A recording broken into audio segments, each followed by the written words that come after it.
Hi, this is David Harper, Bionic Turtle, with an illustration of an interest rate swap and how it can be used by companies to transform an obligation from a fixed rate to a floating rate. To illustrate, consider here company A, and before the swap, perhaps they are paying a fixed rate obligation. Maybe they've issued a corporate bond that requires them to pay as interest 5% plus 20 basis points. So before the swap, they are paying on a fixed rate obligation. Let's consider also company B that before the swap is paying on a floating rate obligation. So maybe they've borrowed money, and to pay interest on that money, they have to pay LIBOR plus 10 basis points. Before the swap, they are paying floating. Let's assume the companies engage the help of a financial intermediary to create for them an interest rate swap, or in this case, what we'll call a plain vanilla interest rate swap, one of the most popular derivatives in existence.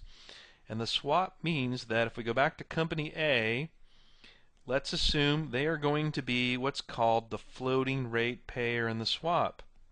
So company A is going to pay LIBOR in exchange for receiving a fixed rate of, let's say, 5% minus 1.5 basis points. They are the floating rate payer because they are going to pay LIBOR and get back a fixed rate. If we go to company B, in this swap, they're going to be what's called the fixed rate payer because they are going to pay, let's say, 5% plus 1.5 basis points. See how they're the fixed rate payer? In exchange for that, they're going to receive LIBOR, a floating rate. So these companies, by way of the financial intermediary, have engaged in a plain vanilla interest rate swap. What's the difference? Well, if we go back to company A, before the swap they were paying fixed.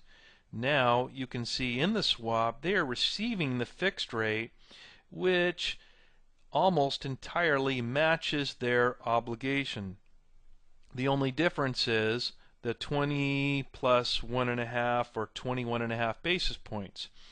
So company A's net difference here now, since the fixed rate basically passes through, is they are going to be paying LIBOR plus 21.5 basis points. But the key idea is they've converted their previous before swap position of paying a fixed rate into now they are paying a floating rate, LIBOR plus 21.5 basis points. Company B is just in the inverse situation. Before the swap, they had this loan tied to LIBOR. After the swap, notice the LIBOR that's received almost entirely matches the LIBOR loan, just minus the 10 basis points. And so their net exposure, really, or obligation after the swap, is now 5% plus 11.5 basis points. So they've converted a situation before the swap of paying a floating rate into a situation after the swap of their obligation is now to pay a fixed rate, 5 plus 11.5 basis points. So both of the companies have transformed their interest rate obligation. I used 1.5 basis points here just to shave off a little bit, just to illustrate the idea that the financial intermediary here, notice the LIBOR can be matched perfectly and passes right through effectively. The 5% here that is received plus 1.5 basis points almost gets passed through, except the minus 1.5 basis points. So in this case, the financial intermediary is getting paid this way with this spread. In this case, 1.5 plus 1.5 here. Under this assumption, the financial intermediary is getting paid 3 basis points on the notional. They're collecting this spread here, which is not much in percentage terms, but on a large notional can be quite a nice paycheck. Briefly, I wanted to make two other points about the plain vanilla interest rate swap. Here, by using an example of, let's assume the notional is 100 million and that the fixed rate payer is paying 5% and receiving LIBOR as the floating rate. Further, the term or tenor of the swap may be 3 years, with swap payments exchanged every 6 months or semi-annually.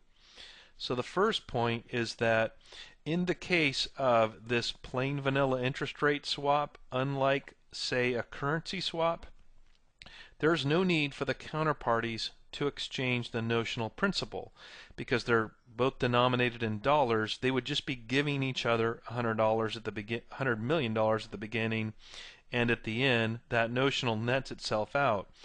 We need a notional in order to compute the interest rate payments, but there is no exchange of the notional, at least for this plain vanilla interest rate swap.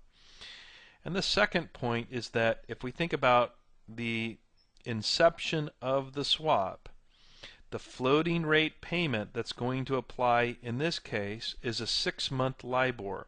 The swap's going to settle every 6 months. At the onset, at inception of the swap, the 6-month LIBOR at that time will be known. Let's just say it's also 5%.